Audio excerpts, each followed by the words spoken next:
BJPയെ ഹൈന്ദവ സ്നേഹം പഠിപ്പിക്കാൻ ഇങ്ങോട്ട് വരണ്ട എന്നാണ് VD സതീശനും CPMനും മുൻ കേന്ദ്രമന്ത്രി V മുരളീധരൻ നൽകുന്ന മുന്നറിയിപ്പ്.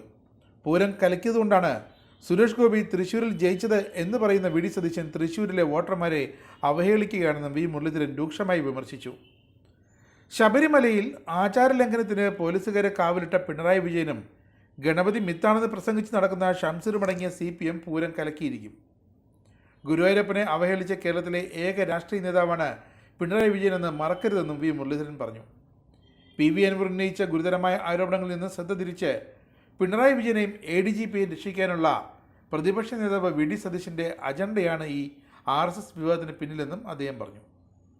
അൻവർ ഉന്നയിച്ച ഫോൺ ചോർത്തൽ, കസ്റ്റഡി കൊലപാതകം, സ്വർണ്ണക്കടത്തുമായി ബന്ധപ്പെട്ട കൊലപാതകം തുടങ്ങി ഗുരുതരമായ വിഷയങ്ങളെക്കുറിച്ച് പ്രതിപക്ഷം ഒന്നും മിണ്ടുന്നില്ല. മാസപ്പടി കേസിലേതുപോലെ പിണറായി വിജയനെ സംരക്ഷിക്കാനാണ് സതീശൻ്റെ ശ്രമമെന്ന് മുരളീധരൻ തൃശ്ശൂരിലാണ് കുറ്റപ്പെടുത്തിയത്. തൃശ്ശൂർ പൂരത്തിൽ കുഴപ്പങ്ങളുണ്ടായത് എങ്ങനെയെന്ന് അന്വേഷിച്ച റിപ്പോർട്ട് സർക്കാർ ഇനിയെങ്കിലും പുറത്തുവിടണം. വടകരയിൽ നിന്നും പേടിച്ചോടി തൃശ്ശൂരിൽ വന്ന K മുരളീധരനും സ്വന്തം പഞ്ചായത്തിൽ പോലും ലീഡ് ചെയ്യാൻ ശേഷിയില്ലാത്ത സുനിൽകുമാറും തോറ്റുപോയത് എന്തുകൊണ്ടാണെന്ന് ആരോപണം ഉന്നയിക്കുന്നവർക്ക് തന്നെ പരിശോധിക്കാം.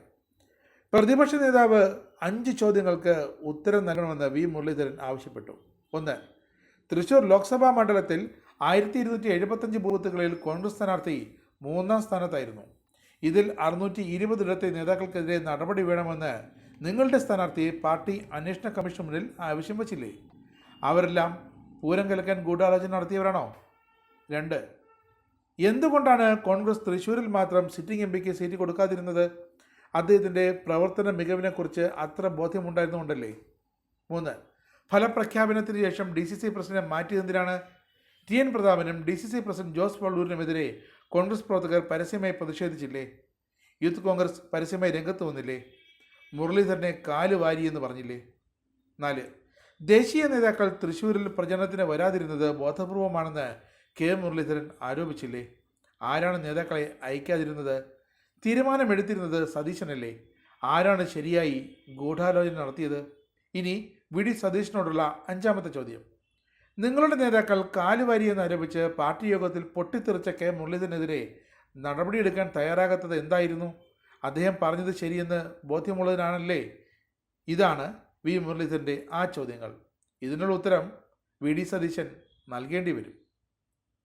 ADGP എന്തിനു വന്നുവെന്ന് RSS നേതൃത്വം പറയുമെന്നും അതിൽ ആരും കിടന്ന് ബുദ്ധിമുട്ടേണ്ട കാര്യമില്ലെന്നും V മുരളീധരൻ വ്യക്തമായ മറുപടി നൽകിയിട്ടുണ്ട്. RSSനെ തള്ളിപ്പറയുന്ന VD സതീശൻ 2006ലും 2013ലും ആ സംഘടന പരിപാടിയിൽ പങ്കെടുത്തിട്ടുണ്ട്. ശബരിമലയിൽ ഹിന്ദു വിശ്വാസികൾ കണ്ണീരണിഞ്ഞപ്പോൾ മിണ്ടാതിരുന്ന സതീശൻ BJPയെ ഒരിക്കലും ഹൈന്ദവ സ്നേഹം പഠിപ്പിക്കാൻ വരണ്ട എന്നും ഒരിക്കൽ കൂടി V മുരളീധരൻ ആവർത്തിച്ചു.